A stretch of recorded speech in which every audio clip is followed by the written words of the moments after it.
하겠습니다. 오늘 잠들기 전 묵상한 구절은요. 예레미야 43장 1절부터 13절 말씀인데요. 저, 지훈, 형제, 혜연 이렇게 읽겠습니다. 예레미야가 모든 백성에게 그들의 하나님 여호와의 이 모든 말씀, 곧 그들의 하나님 여호와께서 자기를 그들에게 보내셔서 말하게 한 그 말씀을 말하는 것을 끝냈을 때 호사야의 아들 아사랴와 가레의 아들 요하난과 모든 교만한 사람들이 예레미야에게 말했다. 당신은 거짓말을 하고 있다. 우리 하나님 여호와께서 너희가 이집트에서 살기 위해 그곳으로 가지 말라고 말하라고 당신을 보내시지 않았다. 오직 네리야의 아들 바룩이 당신을 부추겨서 우리를 대적하게 하고 우리를 갈대아 사람들 손에 넘겨주어 그들이 우리를 죽이거나 우리를 바벨론의 포로로 잡아가도록 한 것이다. 이렇게 가레야의 아들 요하난과 모든 군대 장관들과 모든 백성이 유다 땅에 머물러 있으라는 여호와의 목소리에 순종하지 않았다. 오히려 가레아의 아들 요하난과 모든 군대 장관들은 유다의 남은 사람들, 곧 그들이 쫓겨나 모든 나라로부터 유다 땅에서 살기 위해 돌아온 사람들, 온 남자들과 여자들과 어린 아이들과 왕의 딸들과 경호대장 느부사라단이 사반의 손자 아히감의 아들 그다랴와 함께 남겨둔 사람들과 예언자 예레미야와 네리야의 아들 바룩을 데리고 여호와께 불순종해 이집트에 들어가 다바네스까지 이르렀다. 다바네스에서 여호와의 말씀이 예레미야에게 임해 말씀하셨습니다. 너는 유다 사람들이 보는 앞에서 내 손에 큰 돌 몇 개를 가져다가 다바네스에 있는 바로의 집 입구에 있는 포장된 곳에 진흙으로 묻어라. 그리고 그들에게 말하여라. 이스라엘의 하나님 만군의 여호와가 말한다. 보라, 내가 내 종 바벨론 왕 느부갓네살을 불러서 여기에 내가 묻은 이 돌들 위에 그의 보좌를 둘 것이니 그는 그 위에 왕의 큰 장막을 펼칠 것이다. 느부갓네살이 와서 이집트의 땅을 공격해 죽을 사람을 죽이고 사로잡을 사람을 사로잡고 칼에 맞을 사람은 칼에 맞게 할 것이다. 근데 내가 이집트의 신전들에 불을 지를 것이니 그가 그것들을 불태우고 그들을 포로로 잡을 것이다. 목자가 자기 옷으로 자신을 감싸듯이 그가 이집트 땅으로 자기 몸을 감쌀 것이다. 그리고 안전하게 이집트를 떠날 것이다. 그는 이집트 땅에 있는 베세메스 기둥들을 깨뜨리고 이집트의 신전들을 불로 태워버릴 것이다. 아멘. 아멘. 오늘 예레미야 말씀은 하나님의 말씀과 또 하나님의 보내심을 받은 예레미야의 이야기예요. 우리는 뭐 잘 알고 있겠지만 오늘 1절 말씀이 어떻게 써 있냐면 예레미야가 모든 백성에게 그들의 하나님 여호와의 이 모든 말씀을 전했대요. 그러니까 예레미야는 자기의 이야기를 한 게 아니고 하나님의 말씀을 전했거든요. 그리고 또 뭐라고 얘기하냐면 그들의 하나님 여호와께서 자기를 그들에게 보내셔서 말하게 한 그 말씀을 말하는 걸 끝냈을 때 그러니까 예레미야는 자기가 가고 싶어서 간 게 아니었고 하나님께서 예레미야를 보내셔서 그 말씀을 전했거든요. 그걸 끝난 거예요. 근데 2절에 보니까 예레미야는 이제 보내심을 받았죠. 근데 2절에 보니까 호사야의 아들 아사랴와 가레야의 아들 요하난과 모든 교만한 사람들이 예레미야에게 이제 말을 한 거죠. 뭐라고 얘기하고 있냐면 당신은 거짓말을 하고 있다. 우리 하나님 여호와께서 너희가 이집트에서 살기 위해 그곳으로 가지 말라고 말하라고 당신을 보내지 않았다.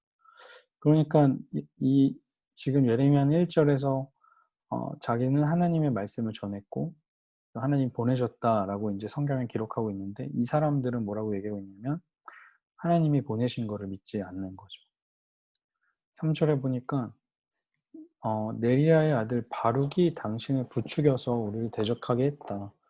그러니까 너는 하나님의 말을 전한 게 아니고 바룩이 시킨 말을 한 거 아니냐라고 이야기를 이제 한 거예요. 이게 이 부분이 참 되게 목회자인 저에게는 항상 되게 고민인 부분인 것 같아요. 제가 여러분 우리 청년들하고 제가 이제 지금까지 목회 전도사 시절부터 쭉 해오면서 저는 최대한 저의 말을 설교에 안 하려고 노력을 하는데요. 아무래도 나오잖아요. 그래서 그 방법으로 세운 게 뭐냐면 이제 성경을 순서대로 설교를 하는 거예요. 그래서 내가 오늘은 이 말 해야겠다가 아니고 오늘은 순서에 맞게 이 본문을 택했는데 거기에 맞는 어떤 메시지가 때로는 누군가에게 전해질 수 있는 거거든요. 근데 저의 말을 안 하기 위한 이제 저의 방법인 거죠. 그런데 때로는 사람들이 설교를 듣다 보면 오늘은 나한테 하는 얘기인가 보다. 오늘은 쟤한테 하는 얘기인가 보다. 나를 비난하나? 나를 공격하나? 이렇게 생각할 수 있거든요. 근데 그런 게 아닌 것 같아요. 만약에 목회자가 그런 마인드로 강단에 선다면 그건 목사가 아니죠. 어떤 목사님이 그렇게 얘기하셨거든요. 예레미야도 마찬가지예요. 예레미야는 하나님이 보내셔서 가셨고 오직 하나님의 말씀만을 전했는데 그걸 듣는 사람들은 아니야, 너 하나님 보낸 거 아니야. 너 저 사람이 시킨 거 말하는 거지. 그리고 너가 하는 말 그거 하나님 말씀 아니야. 이렇게 이제 이야기하는 거죠. 그래서 결국에 이 사람들은요, 그 하나님의 말씀에 순종하지 않았어요. 여기 머물러라 하는 거 순종하지 않고 모든 사람들, 그러니까 유다 땅에 살기 위해 돌아온 모든 사람들, 6절에 보니까 남자, 여자, 어린아이, 왕의 딸들, 경호대장, 느부사라다니, 사반의 손자 아이감의 아들 그다랴와 함께 남겨둔 사람들, 또 예레미야, 바룩 다 데리고 어디로 가냐면 여호와께 불순종해서 이집트로 갑니다. 그런데 이 사람들, 불순종하고 이집트로 간 사람들, 하나님의 말씀을 분별하지 못하고 듣지 못한 사람들을 아까 2절에서 뭐라고 표현했냐면요. 모든 교만한 사람들이라고 딱 성경은 기록하고 있어요. 그러니까 성경이 말하는 건 뭐냐면 교만함은 하나님의 말씀을 분별하지 못하게 해요. 내가 되게 교만하잖아요. 그러면 어떤 하나님의 말씀을 듣거나 뭐 누군가 이야기를 들으면 저 사람 왜 나한테 저런 의도로 말을 하지? 약간 이렇게 생각하게 돼요. 근데 내가 진짜 하나님의 은혜로 살잖아요. 그러면 누가 어떤 말을 하면 하나님의 말씀으로 들어야겠다. 이런 태도로 말씀을 듣게 된다는 거예요. 근데 우리 안에 이런 교만함이 있어요. 그래서 말씀을 잘 못 듣게 해요. 어디 말해봐라. 나는 잘 테니까. 어디 말해봐라. 나는 듣지 않겠다. 오늘 제 좀 감정이 실리네요. 죄송합니다. 아무튼 교만함은 하나님의 말씀을 분별하지 못하게 됩니다. 그래서 하나님은 결국에 어떻게 하냐면요. 바벨론이라는 아주 악한 나라를 불러요. 이 바벨론은요. 진짜 악한 나라인데 하나님이 쓰신 거예요. 왜 썼냐면 이스라엘이 더 악하니까 혼내주려고. 그래서 하나님의 말씀이 다시 한번 예레미야한테 임하는데요. 9절에 보니까 너는 유다 사람들이 보는 앞에서 내 손에 큰 돌 몇 개를 가져다가 다바네스에 있는 바로의 집 입구에 포장된 진흙에 묻어라. 돌을 진흙에 묻으래요. 그리고 나서 뭐라고 얘기하냐면 봐라. 내가 내 종 바벨론 왕 느부갓네살을 부를 거다. 이 느부갓네살이 엄청 악한 왕이거든요. 엄청 나쁜 잔인한 짓도 많이 해요. 막 이스라엘 사람들 되게 잔인하게 죽이고 막 그러는데 하나님이 내 종이라고 말하거든요. 내 종을 불러다가 여기 묻은 돌 위에 보좌를 둔다고 해요. 그러니까 불순종한 이스라엘을 심판하러 바벨론을 부르시겠다는 거예요. 그리고 그 느부갓네살이 와서 이스라엘만 치는 게 아니라 애굽 땅에 가 있는 애굽을 치겠다. 그래서 칼에 죽이고 맞게 한다라는 거죠.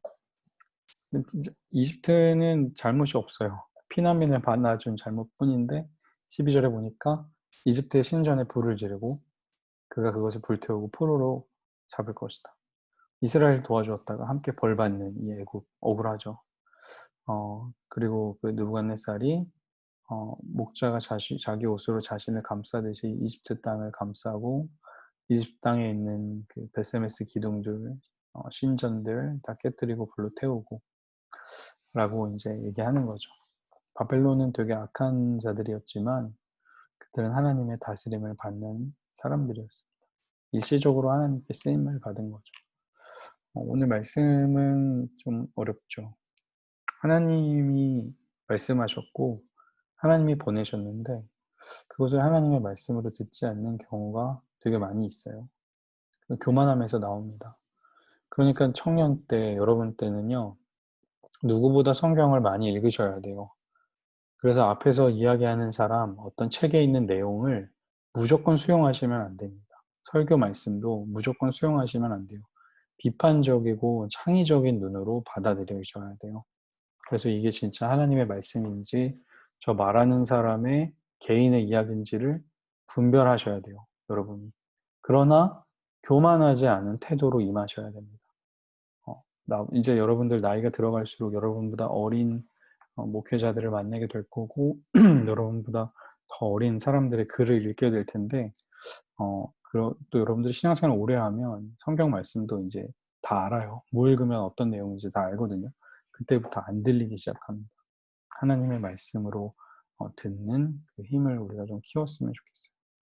하나님은 바벨론같이 악한 사람도 사용하시기 때문에 하나님은 때로는 우리 눈에 악해 보이는 사람도 하나님은 사용하실 수 있다라는 거죠. 그래서 오늘 우리에게 던지는 질문은 악과 하나님의 뜻을 분별하는 그 특징은 무엇인가? 우리에게 한번 질문 던져보고 우리가 말씀을 가까이 하고 또 하나님의 뜻을 분별하게 되면 좋겠습니다. 하나님의 뜻은요, 우리를 순종하게 합니다. 순종하기 위한 하나님의 뜻에 따라 살아가는 우리가 되기를 간절히 소망합니다. 네, 기도하고 마치겠습니다. 하나님께서 예레미야를 보내셨고 예레미야에게 하나님의 말씀을 전하게 하셨는데 듣는 사람들이 하나님의 말씀으로 잘 헤아려 듣지 못했습니다. 하나님, 우리도 그럴 때가 참 많이 있습니다. 하나님의 말씀을 잘 헤아려 듣게 하시고 분별하며 또 순종하며 살아가는 우리들 되게 하여 주옵소서. 무엇보다 교만하지 않게 하시고 겸손히 하나님의 은혜를 구하는 우리가 되기를 간절히 소망합니다. 이 밤에도 평안함 주실 줄 믿습니다. 감사드리며 예수님의 이름으로 기도합니다. 아멘. 수고하셨습니다. 감사합니다. 네.